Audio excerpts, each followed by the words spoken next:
once you're into your 30s and 40s, can you get fitter faster than you get older?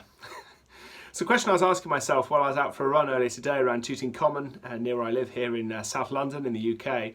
And as part of my attempt to make up for the lack of micro exercise, one of the things that I've missed over the recent months with the lockdown, of course, has been, because my work is very mobile normally, moving to visiting multiple clients on the same day perhaps, and public transport, walking from train stations to client offices or whatever, all those little bits of micro exercise build up to 15,000, 20,000 plus steps in a day easily.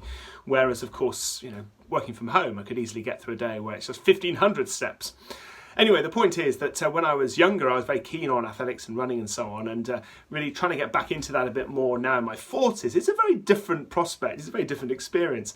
And I find myself wondering whether I will actually be able to, over the months, whether I'll be able to meaningfully continue to improve my times and speed, or whether age will just be a barrier to that. Maybe it's just to maintain speed as a result of getting faster. Don't know, we'll see. But then it struck me that when it comes to speaking and leadership, arguably the reverse is true, which is not to disparage the value of the experience that younger people can bring, of course not. But what I'm saying is that with every minute that passes, every hour, every day, every month, every year that passes, we have that bit more life experience that we can draw on. As that bit, our library is ever expanding, which is not quite the same if you are, say, a sprinter or wanting to play rugby. I'm not sure that one's toolkit or arsenal for performance in those kind of high-octane sports continues to improve with age, certainly not past the age of 30, 35. But in speaking of leadership, of course, there's no reason why it can't.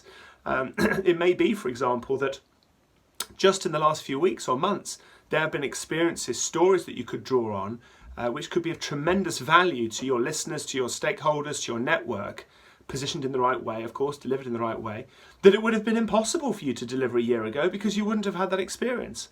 So with every day that passes, we expand our resource base, if you like, which I find a rather empowering thought, far more so than asking myself, will I be able to run around Tooting Common as fast in a year as I did today, or will I just be getting slower and slower and slower? I have to see how, as I track progress or regress over the coming years.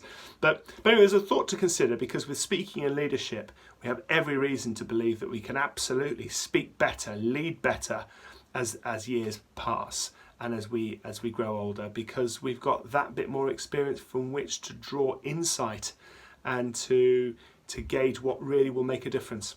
If you're watching this anywhere other than on my website, check out simonbucknell.com. That's my digital home online.